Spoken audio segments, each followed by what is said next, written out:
No vídeo de hoje falaremos sobre máximas e mínimas, uma das métricas mais usadas por traders no mundo afora. Qual a importância de máximas do diário, semanal e mensal? No vídeo de hoje responderemos essas perguntas trazendo conceitos para que você consiga operar na prática com essas informações. Acompanhe.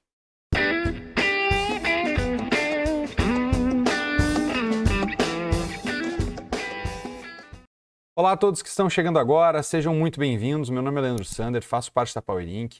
E junto com o Gustavo desenvolvo aqui um trabalho no nosso canal com o intuito de ajudar você a operar da melhor maneira possível usando alguns indicadores, métricas e um pouco da nossa forma de ver o mercado. Nossa ideia sempre é contribuir de maneira gratuita aqui no YouTube para que tu consiga evoluir de certa forma o teu modo de operar o mercado. Hoje falaremos a respeito de máximas e mínimas, tanto gráfico diário, semanal e mensal. Primeiro ponto, por que se usa essa métrica, não só no mundo do cripto, mas em vários mercados? Por que é tão importante? Bem, a maior parte das pessoas desconsidera que as zonas de máximas e mínimas, elas têm uma relevância muito importante justamente por causa de uma coisa chamada HFT. São basicamente robôs. Eles muitas vezes conseguem montar operações em frações de segundos. E essas operações podem durar um curtíssimo período de tempo. Por isso que muitas vezes operar um tempo gráfico muito curto te deixa numa desvantagem. E qual é a reação desses robôs em máximas e mínimas? Bem, essas zonas elas são extremamente reativas. Por quê? Porque a máxima que um dia gerou, ela por consequência foi determinada como a resistência mais alta do dia. Assim como a mínima que o dia gerou foi determinada como a zona de suporte mais baixa daquele dia. Então, vender em uma resistência é muito sensato. Então, é comum que acima dessas regiões ocorram alguns modos de serem trabalhados, principalmente por robôs de alta frequência. As famosas falhas de rompimento. É o momento que o preço rompe acima e simplesmente já deixa um padrão de venda. Existem inúmeros fatores que podem gerar esse gatilho, mas o que mais importa é o como você poderia operar esse movimento. E hoje a gente vai falar especificamente sobre isso. Eu vou dar aqui para vocês o exemplo, tá? Primeiro ponto. Nas linhas brancas a gente vai ter as máximas do dia. Nas linhas amarelas, as máximas da semana e nas linhas laranjas, a máxima mensal, ok? Beleza. Vamos pensar que a gente vai operar aqui um gráfico do Bitcoin no 15 minutos. Observem que hoje a gente tem uma movimentação que ocorreu da seguinte forma. Veja que o mercado ontem, ao tentar romper esta máxima aqui, que era uma zona de máxima semanal, encontrou o quê? Uma forte resistência. Por quê? Porque é comum que a máxima da semana anterior, assim como a máxima do dia, exerça uma certa resistência. Então, acima dessa região, sempre costuma ser mais difícil do preço evoluir. Então, alguma tomada de posição razoável, como por exemplo, dentro de um gráfico extremamente curto, como uns 5 minutos, poderia te gerar aqui uma leitura de o preço rompeu, logo na sequência deixou uma barra com um contexto um pouco mais vendedor, e aí acionou essa barra. A venda seria na perda da mínima com o stop acima dessa máxima. Você poderia buscar o quê? Bem, primeiro objetivo, você pode buscar a volta do preço para dentro da consolidação, uma vez que o preço ele está em uma consolidação, que é o caso aqui do nosso exemplo. Então, como o preço está aqui, eu vou até adicionar uma outra ferramenta aqui, que é o Volume Profile. Como o preço está aqui, uma das possibilidades de objetivo é o teste no ponto de controle, a zona onde mais ocorreram negociações. Lembrando, quando você está numa zona de range, uma zona lateral, você vai evitar vender a parte baixa dessa região. Aqui embaixo, você vai evitar vender. Por quê? Porque é uma zona onde tem muita demanda comprador e compradores estão defendendo essa faixa. Então, vendedores aqui têm desvantagem. A gente está olhando para uma possível falha de rompimento, as ideias são você talvez buscar uma venda nessa região mais alta, da falha do rompimento do semanal, e buscar o primeiro teste na POC e depois o objetivo de novo, teste na zona de maior demanda. Essa seria uma abordagem totalmente simples que você pode usar com apenas um indicador de máximas e mínimas. E qual que seria a ideia? Caso o preço encontrasse aqui um suporte e decidisse voltar a subir, como é uma possibilidade? Bem, se o preço vier aqui, depois desse movimento longo de queda, iniciar um processo corretivo de alta, você simplesmente pode decidir sair caso ocorra um zigue-zague, ou você pode decidir zerar a sua posição aqui embaixo para tentar vender novamente uma faixa mais alta. É evidente, pessoal, que a armadilha ela pode te gerar muitas vezes apenas uma oportunidade de scalp.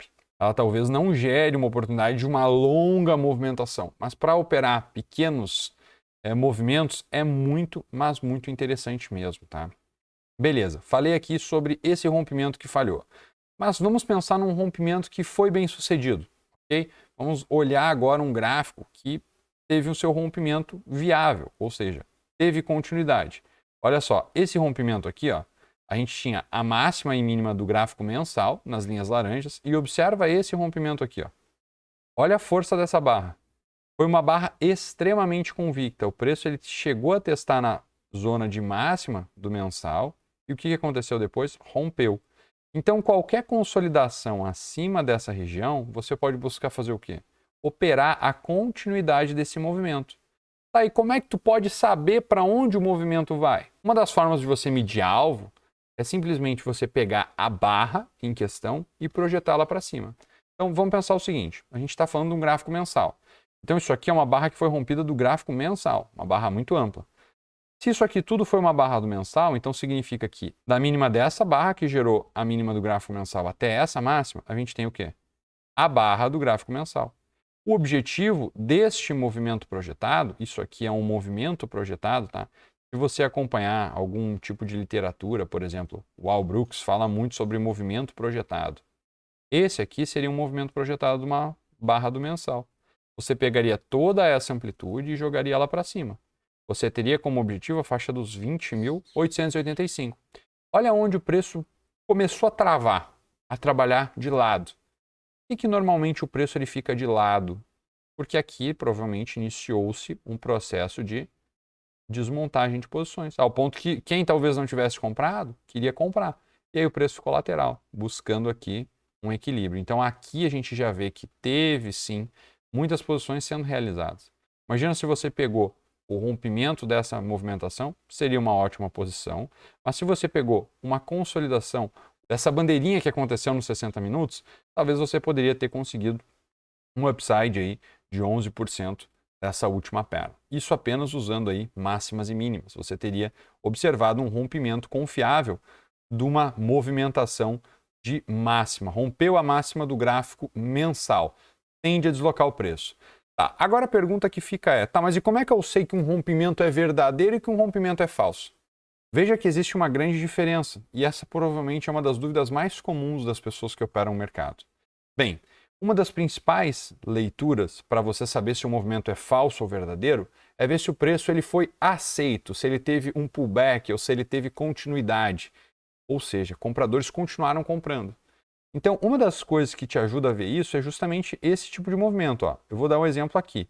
O preço subiu, ele poderia voltar para cá, tá? Ele poderia voltar aqui a trabalhar mais baixo e ficando acima dessa região, a gente teria o preço sendo aceito, poder de compra novamente sendo exposto, demanda compradora. Isso faria com que o preço provavelmente rompesse a região aqui de topo e continuasse o seu movimento de alta, que foi o que aconteceu.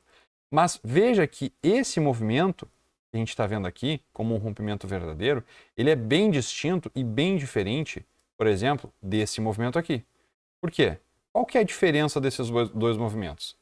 A gente foi aceito aqui em cima ou a gente foi rejeitado rapidamente num gráfico de 60 minutos?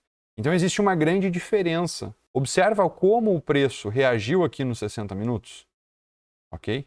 Olha essa reação. Você concorda que essa reação aqui ela é totalmente distinta dessa reação aqui? Olha a grande diferença, meus amigos.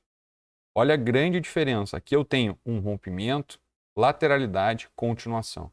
Até teve uma barra ignorada aqui. Para uma brecha mais barata de todas para a entrada. Seria, para quem ainda não conhece, uma compra no rompimento dessa máxima. O stop pode ser bem apertadinho abaixo da mínima para surfar um grande movimento. Então, assim, seria bem interessante observar esse tipo de compra, ok? Ao passo que, nessa movimentação aqui, ó, o preço ele não foi aceito. Então aqui eu vou evitar tentar comprar. Por quê? Porque eu tenho uma situação totalmente diferente. Eu estou rompendo uma máxima de um semanal, o preço está rejeitando. Marcou a máxima de um dia, provavelmente. E o preço ele talvez volte a trabalhar dentro do range. E aí você vai me perguntar, essa leitura de máximas e mínimas funciona apenas para o Bitcoin? Não. Essa leitura de máximas e mínimas vai funcionar para qualquer ativo que for operar. É muito relevante usar essas estruturas para você ter uma noção de para onde o preço pode ir. Eu vou dar um exemplo aqui. Ó. Observo como o S&P está tendo dificuldade para romper a máxima semanal, tá? Dessa região aqui. Anteriormente, a máxima semanal era essa. Tá? Observa como o preço ele veio para uma região, vou voltar para o gráfico diário, ó. Olha só, olha a dificuldade que ele teve de romper, tá? Porque a zona era mais alta, né? Então ela veio aqui em cima, tentou romper, voltou para baixo do range, agora ela veio acima de novo, olha como voltou para baixo do range de novo. Então, galera, o preço trabalha buscando liquidez, ele rompe máxima, volta para o meio do range, captura liquidez no meio do range, volta a girar acima da máxima. E a galera muitas vezes não pensa do porquê que o mercado faz isso. Lembrem-se de um dos maiores conceitos, tá? De posicionamento de stop. Normalmente, onde os stops estão posicionados? Máximas e mínimas. Stop abaixo da mínima, stop acima da máxima. Então, quando o mercado ele gira nessas regiões, você pode observar essa oportunidade de ser exatamente a ponta que vai estar usando toda essa liquidez capturada para jogar o mercado para outra direção. Então é bem interessante você ter como referência máximas e mínimas do dia, do semanal e do mensal, para que tu consiga buscar operações, tanto de continuidade do movimento, buscando alvos do movimento projetado, foi um dos casos que aconteceu no rompimento do mensal do Bitcoin, como também possíveis armadilhas. Pode ser no mensal, pode ser no semanal, pode ser no diário. Essas zonas estando plotadas na sua tela vão facilitar o seu modo de observar o deslocamento dos preços. Eu acredito que pode ajudar e muito nas suas operações futuras. Então, galera, eu espero que vocês tenham gostado dessa leitura simples e objetiva, tá? Sobre máximas e mínimas. Se você não tiver um indicador que vai plotar automaticamente para você, você pode fazer o seguinte, você pode vir aqui na barra da semana e desenhar, tá? A máxima e a mínima. Tá? Você pode, por exemplo, ó, se eu não tivesse o indicador, o que eu faria? Tá? Vamos lá. O que eu faria se eu não tivesse o indicador? Vem aqui, define aí uma cor para você. A semana, máximo semanal, para mim é amarelo. Então, ó, toda vez que está na linha amarela, está testando uma máxima ou uma mínima do semanal. Tá aí o mensal, daí eu vejo depois. Tá? Mas, por exemplo, o diário. Como é que fechou o diário? Ah, isso aqui eu sei que é a máxima da semana.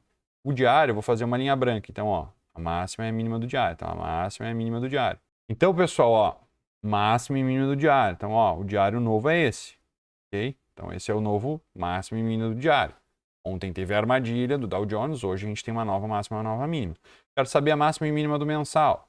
Vai lá para o mês e define, ó, zona de máxima do mensal, do mês anterior. Por quê? Porque esse mês ainda está sendo fechado. Então, isso é um ponto importante para vocês lembrar. É sempre máxima e mínima do mês, da semana ou do dia anterior. Tá? Não é do dia em questão, não é da semana em questão. Tá? É do dia anterior. Okay? Então, por exemplo, ó, semana anterior, qual foi?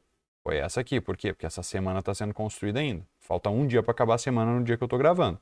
Então, ó, falta um dia e 9 horas para acabar a semana. Então, hoje é quinta-feira, amanhã é sexta, acaba a semana no Dow Jones. Então, máxima e mínima da semana anterior. Máxima e mínima do mês anterior. Máxima e mínima do dia anterior. Eu espero ter conseguido ajudar vocês com essa leitura breve. Espero ter conseguido contribuir de alguma forma aí com o modo com que você opera. Então, é isso, galera. Desejo a todos vocês ótimos trades, forte abraço. Se tu gostou, não te esquece. Deixa teu gostei, apoia nosso trabalho, considere se inscrever no nosso canal. É isso aí, forte abraço, até mais.